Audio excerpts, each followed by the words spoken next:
Chers frères, chères sœurs, merci d'être venus encore une fois de plus dans votre ambassade, l'ambassade du Cameroun, pour un événement, j'allais dire historique, pourquoi pas, exceptionnel. Il s'agit du lancement du processus d'informatisation de l'ambassade, comme on dit, de la plateforme de gestion de l'ambassade automatique. Je voudrais commencer par remercier le président Paul Biya et son gouvernement, y compris le peuple camerounais, parce que nous avons sollicité cet outil, ce bijou. En réalité, ce n'est pas nous. C'est le président Paul Biya et son gouvernement. C'est pour ça donc que le gouvernement camerounais a mis à notre disposition des moyens. Et nous avons donc pris un informaticien en la personne de M. Fouti avec sa société Toponitech. Et notre frère a commencé à faire ce travail avec ses assistants. Et nous en sommes donc aujourd'hui. Évidemment, je lui passerai la parole pour qu'il puisse nous dire exactement comment ça va fonctionner. Mais je peux déjà me féliciter qu'il y a plusieurs modules de plateforme de gestion de l'ambassade automatique PGA. Ces modules sont, entre autres, le module de gestion des finances, le module de gestion des ressortissants camerounais, pas seulement ceux du Sénégal, mais aussi ceux des pays que couvre notre ambassade, à savoir le Mali, la Mauritanie, le Cap-Vert, la Gambie. Bien entendu, nous venons de passer à notre stade supérieur où nous couvrons donc tous les pays qui environnent le Sénégal. Ça veut dire le Cap-Vert, et puis Cabo Verde, et puis la Guinée-Bissau. Module de gestion des finances, module de gestion des ressortissants camerounais, partout se trouve. Le module de gestion des actes consulaires, très important. Le module de gestion des visas, également important, tout est important. Le module de gestion du courrier. Le module de gestion du personnel. Le module de gestion des utilisateurs et profits. Le module de paramétrage. Le module externe. Le module de gestion des finances qu'il va expliquer au fur et à mesure, comme nous abordera le sujet. Je me permets déjà de vous montrer parmi les nouvelles, ce que nous aurons à faire. Nous aurons donc, voici la carte consulaire de l'ambassade.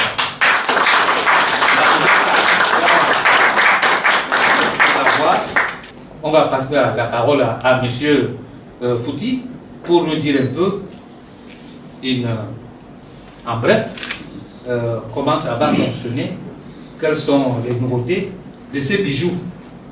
Je ne veux pas être trop élogieux en nous-mêmes, mais je me permets de signaler quand même que nous sommes l'ambassade, je peux dire, parmi les ambassades, la première, à vouloir avoir un service informatisé automatique. Je vous remercie.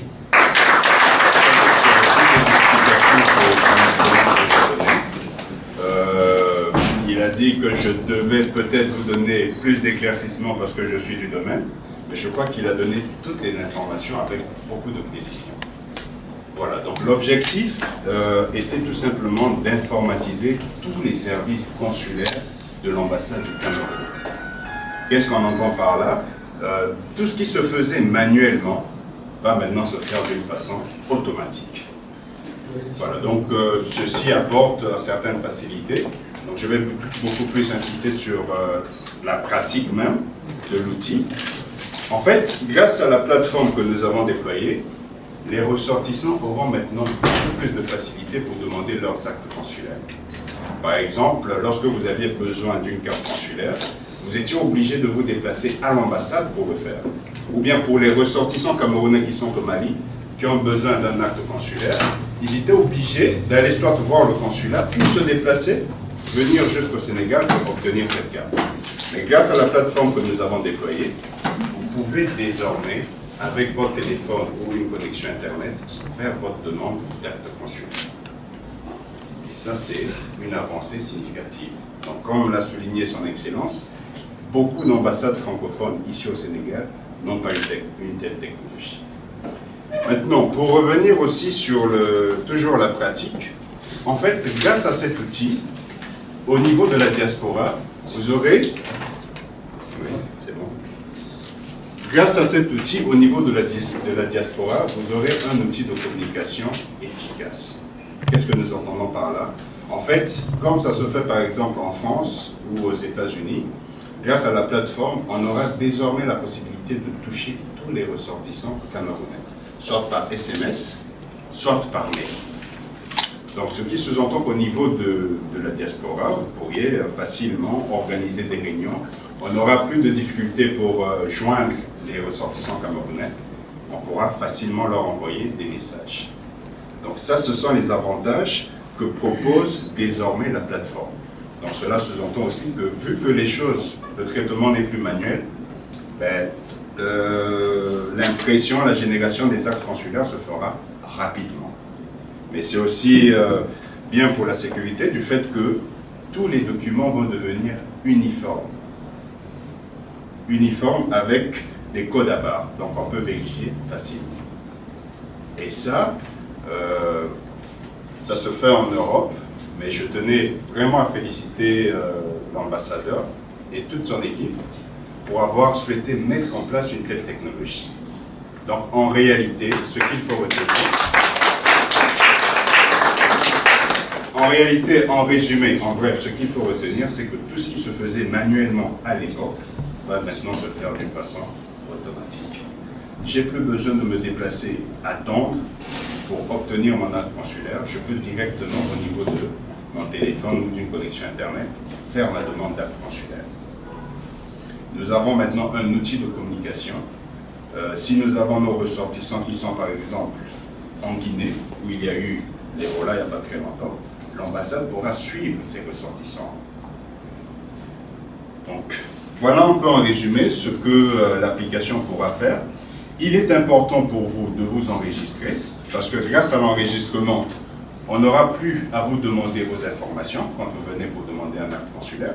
Parce qu'en général, des fois, il y a des erreurs de saisie, ou parfois on vous redemande les mêmes papiers alors que vous les aviez déjà donnés une fois. Donc ça, on ne va plus vous le demander. Et aussi, en termes de sécurité, vu que de temps en temps, il peut y avoir des problèmes, souvent au niveau des universités, ainsi de suite, ben, si vous vous enregistrez, l'ambassade pourra vous informer. Ou pour une activité comme celle que nous avons organisée aujourd'hui, si vous êtes enregistré, vous serez informé. C'est ça. Donc, il est important de se faire recenser, de s'enregistrer. Maintenant, vous avez plusieurs possibilités. Vous pouvez le faire chez vous, comme vous avez la possibilité de le faire en venant à l'ambassade. Maintenant, une fois que vous vous êtes enregistré, cela vous donne aussi accès à un espace personnel. C'est un espace privé, sécurisé, où vous pouvez vous connecter, faire vos demandes. Une fois que la demande a été effectuée, pas la peine de vous fatiguer, on vous envoie un message pour vous dire « Votre carte consulaire est prête. Passez récupérer. » Donc du coup, vous gagnez du temps. Voilà. Donc vous venez uniquement lorsque la carte consulaire est délivrée. Donc voilà un peu en résumé ce que nous avons fait au niveau de l'ambassade du Cameroun. Maintenant, nous vous invitons déjà de vous faire recenser, mais aussi de vous connecter sur la plateforme privée qui vous est réservée pour voir un peu comment ça marche. S'il y a des questions, des remarques, nous sommes ouverts. Certainement que vous pourriez appeler l'ambassade et on pourra répondre à vos questions. La contribution, permettez-moi déjà de saluer et de féliciter vivement l'initiative qui n'est absolument pas courante. Nous ne pouvons être très réjouis, très agréablement surpris cet après-midi surtout pour beaucoup de compatriotes, nous également en l'occurrence, qui nous déplaçons très souvent. Parfois nous avons même des situations qui nous trouvent à l'étranger, où on perd les passeports ou alors on égare les pièces. Donc des systèmes comme ça ne sont que salutaires dans ces situations.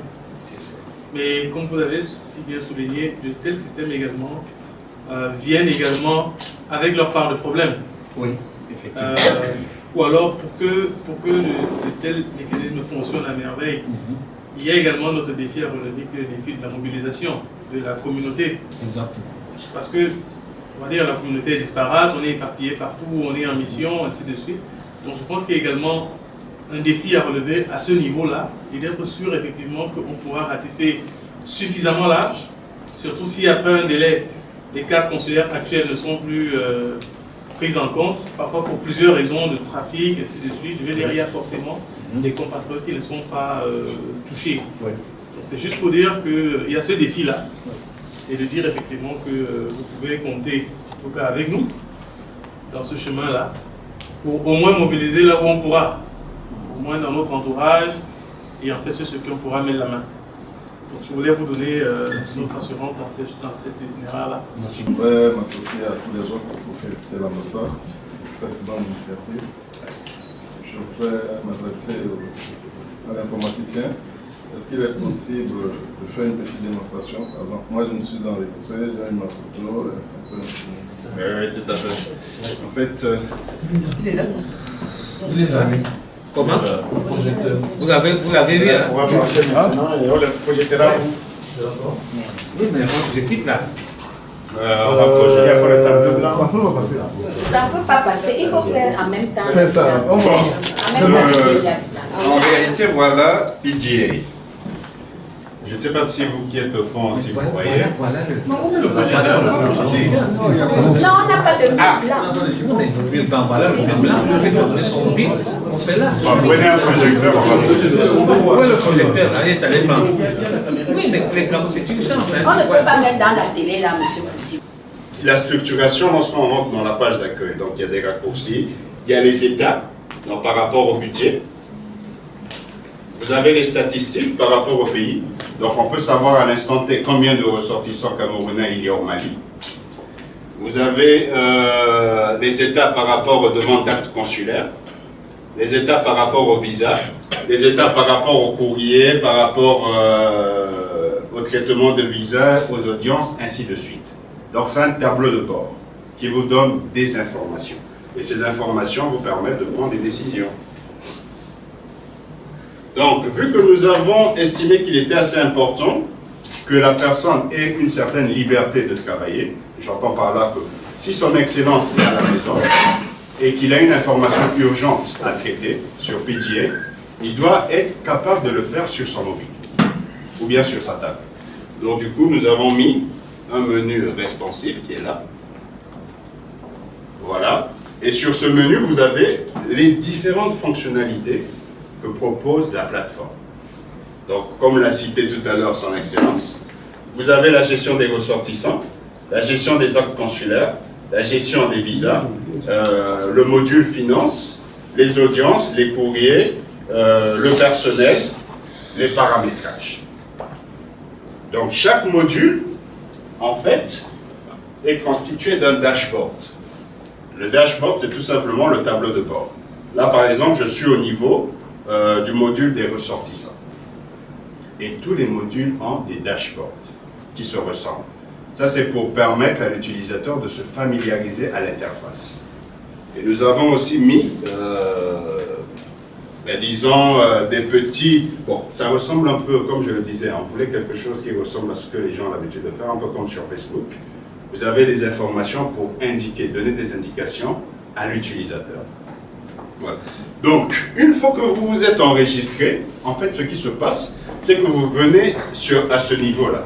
Vous êtes considéré comme juste un ressortissant, un utilisateur qui s'est enregistré. Donc, si je viens par exemple là, ici,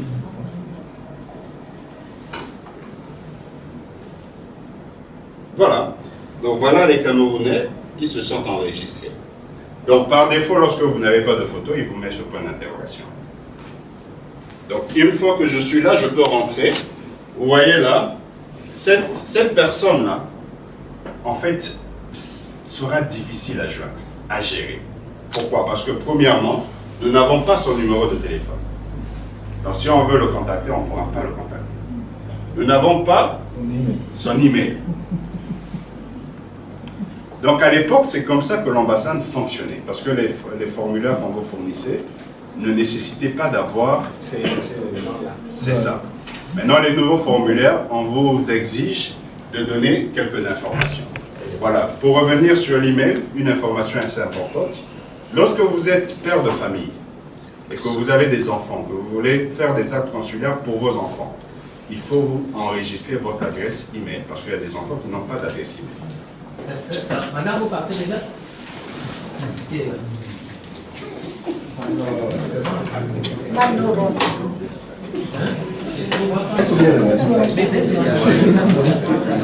Excellent. Alors, je vous remets, madame la conseillère, cette carte.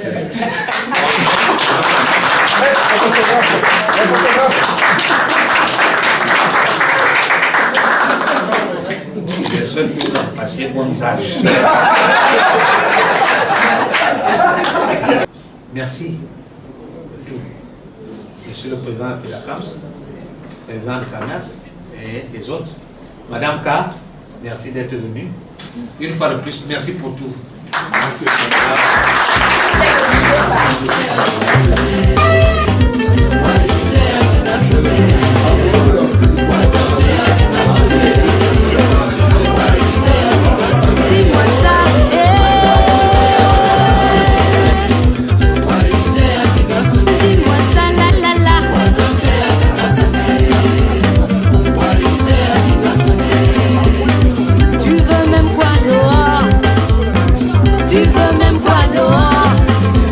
Voici les lolons que tu veux dehors. Voici les beaux jours que tu